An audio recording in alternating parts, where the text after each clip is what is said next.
जाहिरातींचं जग म्हणजे कल्पनेचा उत्सव आणि त्या उत्सवाला अर्थ दिला तो एका व्यक्तीनं. त्याचं नाव आहे पियुष पांडे. फेविकॉल पासून कॅडबरी पर्यंत त्यांनी केवळ ब्रँड नाही तर भावना विकल्या.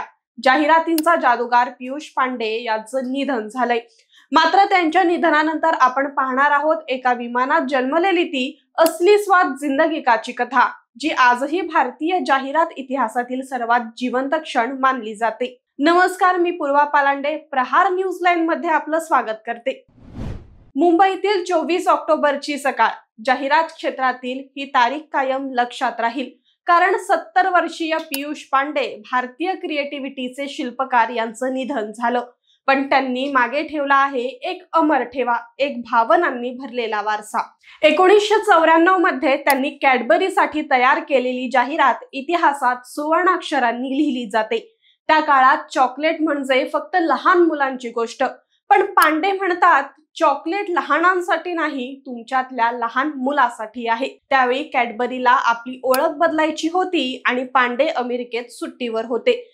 त्यांना अचानक कॉल आला. कॅडबरीचं कॉन्ट्रॅक्ट वाचवायचं होतं. ते विमान पकडून मुंबईकडे निघाले आणि अटलांटिक वरून उडताना विमानातच त्यांच्या मनात एक ओळ आली.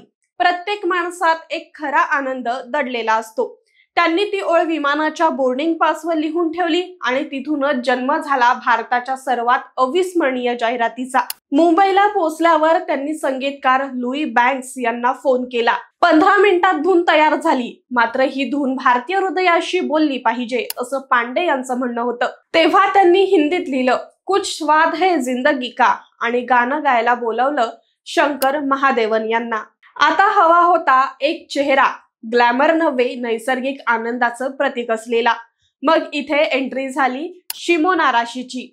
ती व्यावसायिक नृत्यांगना नव्हती आणि हीच गोष्ट तिच्या निवडीसाठी सर्वात महत्वाची ठरली. तिचा नाच नैसर्गिक होता, मनातून आलेला होता आणि पियुष पांडे यांना हेच हवं होतं. त्यानंतर ब्रेबॉर्न स्टेडियमवर एका सिंगल टेक मध्ये शूट झालेली ती जाहिरात भारताच्या इतिहासात कायमची अमर झाली. ही तीच जाहिरात आहे जी तुम्हाला आठवते. क्रिकेटच्या मैदानात एक तरुण मुलगी उत्साहाच्या भरात धावते आणि आनंदाने नाचू लागते. सुरक्षा रक्षक तिला अडवण्याचा प्रयत्न करतात, मात्र त्यांना चुकवून ती आनंदात गरगर फिरते. कारण असतं तिच्या आवडत्या खेळाडूनं मारलेला षटकार. आणि त्यानंतर पडद्यावर शब्द येतात, असली स्वाद जिंदगी का. ती जाहिरात फक्त चॉकलेट विकण्यासाठी नव्हती, ती होती आनंद विकण्यासाठी. तुमच्या यशात छोट्या आनंदात नाचण्यासारखं कारण असतं, हे लोकांच्या मनात ठसवण्यात आलं. तेव्हापासून कॅडबरी गर्ल भारताच्या हृदयात राहिली. पियुष पांडे यांनी जाहिरातीचं अर्थशास्त्र नाही तर भावनाचं मानसशास्त्र लिहिलं. नंतर 2020 मध्ये ही जाहिरात नव्याने बनवली. यावेळी भूमिकांची अदलाबदल करण्यात आली. क्रिकेटपटू, स्त्री आणि आनंदाने धावणारा पुरुष.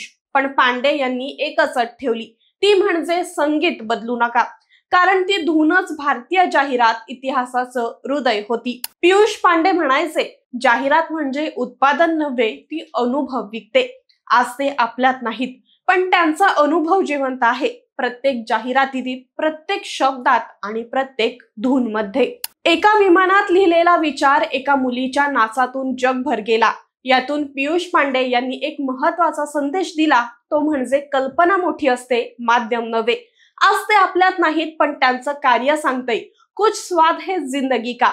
माहिती आवडली असेल तर कमेंट मध्ये नक्की कळवा आणि अशाच नवनवीन व्हिडिओ पाहण्यासाठी लाईक, शेअर आणि सबस्क्राईब करायला विसरू नका.